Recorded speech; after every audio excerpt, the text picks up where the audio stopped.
I think curiosity is one of the best traits one can have, because you end up making your own life through your curiosity. But when I opened your workbook, Start With Why, and I don't want this conversation to go into things that you have gone into before. I want this to be different and I want this to be new. But something that I literally opened a page on was one of the first. And it said, the concept of why is a deeply personal journey born out of pain. I discovered the idea at a time when I'd lost any passion for my work. So I'm kind of looking at this workbook, and I wanted to know from someone who has changed millions of lives with your idea of Start With Why, before you got to this concept, where were you in your life, and what is your why? I was living what some people would argue was a dream, which is I own my own business. I was doing the entrepreneurial thing. We had good clients. We did good work. We had amazing clients we had no business having. And that's a really exciting, insane journey to sort of go on that entrepreneurial ride. Roller coaster is more like it. And after 4 years in business, my fourth year in business, where I'd now beaten the statistic that over 90% of all small businesses fail in the first 3 years, I'd beaten that statistic. I was now part of a very elite group of people who survived. All the love and passion just drained out of me. And I was faced with, success is sometimes more difficult than failure. Failure, you can learn lessons. Failure, you pick yourself up. Failure, you learn grit. All of these, anybody who's had any kind of failure, will say, I don't want to ever go through that again, but I'm glad it happened. It's a very common phrase.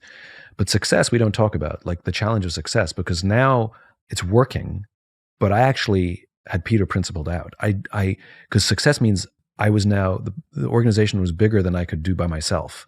And I had no skill set on how to build the structure to build a business. Because all a business is a structure. That's all it is, right? And I had no skill set. And so I could no longer run on force of personality. I stayed in business for 3 years on force of personality. I could be in every pitch. I could make all the decisions. I could, be with all the clients.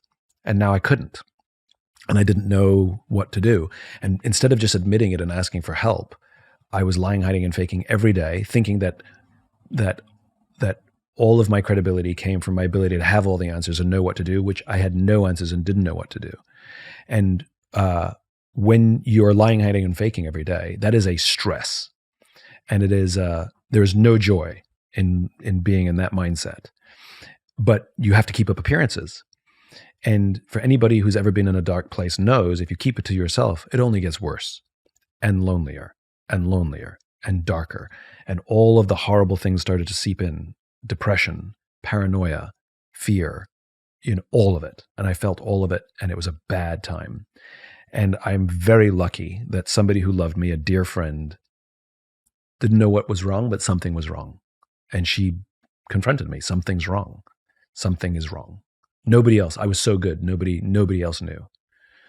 And I came clean. I told her that I was struggling. I told her that I was lost. No, because of the friendship that I had. She offered me a safe space. She knew so much about me already. She knew all my secrets and skeletons. I mean, I had no fear with her. But I wasn't going to volunteer that information, that's for sure.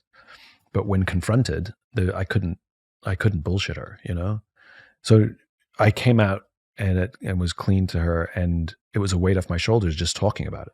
And I think this is something people don't realize, the value of friends and the value of honesty and the values of asking for help, which is you don't actually have the solution to relieve the stress.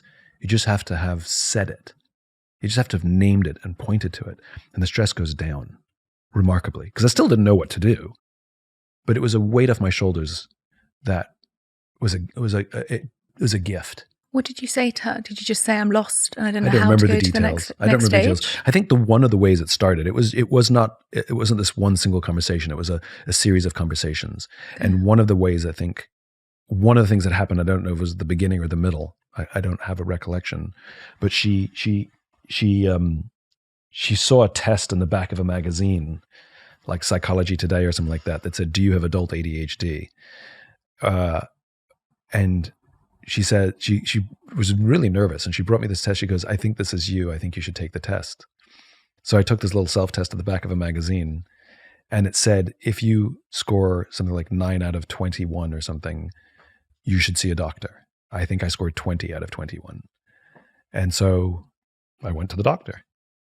And I sat down with my GP and I said, I think I have adult ADHD. And I went through all my symptoms and everything basically that I answered yes to in the back of the magazine.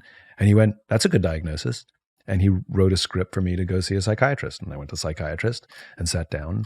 And she basically asked me questions about my life as if she was a fortune teller, things that I didn't even realize were symptoms. So she would ask me things like, do you have struggle holding down relationships? I'm like, yeah, how'd you know that? Like, I haven't told you anything yet. She says, do you have trouble keeping your apartment clean? I'm like, yeah, how'd you know that? Terrible trouble keeping it clean. Good intentions never follow through. She goes, yeah. And she basically went through describing my life right back to me. And at the end she goes, yep, you have ADHD. And again, another weight off my shoulders, because you start to realize, wait a minute, I can manage this. There's nothing, I'm not broken. There's nothing wrong with me. That this is something I can easily understand and manage and learn about. And so this series of events, including that diagnosis, including her intervention, but it was all her, and including her offering the safe space that I could go back to her and say, you were right. Thank you. You know? And she admitted later on to me that she was unbelievably nervous to bring that test to me, unbelievably nervous. And so she gets a huge amount of credit for having the courage to bring it to me anyway. She didn't know if I was going to get mad or be defensive. You know, when somebody tells you, I think you're broken, I think there's something wrong with you, of course our instinct is to defend. But I knew she did it out of love, and I that was never my response.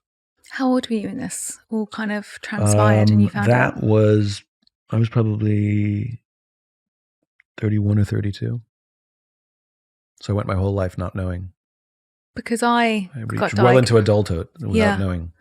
So I've had a lot of conversations about this with people, and the lady you find out, I mean, I think it's quite hard to digest because I think you have a lot of grief for the past. It's a very hard thing to explain because a lot of people go, well, you must feel very thankful that you now understand yourself. And yeah, you do. But you also look back at your life and go, well, that's why I didn't really understand myself. That's why I found it hard to articulate. But I actually have a theory that most people that sit here with me, and this has helped me personally, about 90% of them are neurodivergent. Some of us come up on the show and they've never spoken about it before. Like Shane Parrish admitted to me that he was dyslexic on this show, and that to me blew my mind because I thought he was like a human thesaurus. It's helped me come to understand myself more, that actually so many incredible leaders have neurodivergent traits. And I don't believe it's just because they're neurodivergent. I believe it's because the friction that they have had to go against has made them so resilient. They've become incredible problem solvers and hyper-focused on what they're good at. And that friction has made them incredible leaders and incredible people. I mean, yeah, 100%. I mean, I think I've been espousing something very similar, which is the solutions you find to the challenges that you have when you're young become your strengths as adult. And it's a survival instinct, right? Which is, I can't read. I mean, I can physically read. I'm literate, but I struggle to read books. And good luck reading textbooks in school. It just was a non-starter. I just had no attention to do so. Plus, they're so boring, you know. So glad it doesn't help that they're boring. If they were fun to read, it'd be more fun. But but they're so boring, and I wasn't curious necessarily about the thing. I read volumes of the encyclopedia for fun. That was the kind of weirdo kid I was. But they were articles, right? But I still had to pass school. So some kids don't find those solutions and they flunk out, right? But I had to figure out how to get through school. And so how do you get through school when you can't do the reading? You have to get really good at asking questions, and you have to get really good at listening. You just don't have a choice, And if you don't understand something, you have to get really good at asking for somebody to explain it to you differently. You get really good at reflective listening. Like, is this what you mean? Because I have to pass the test.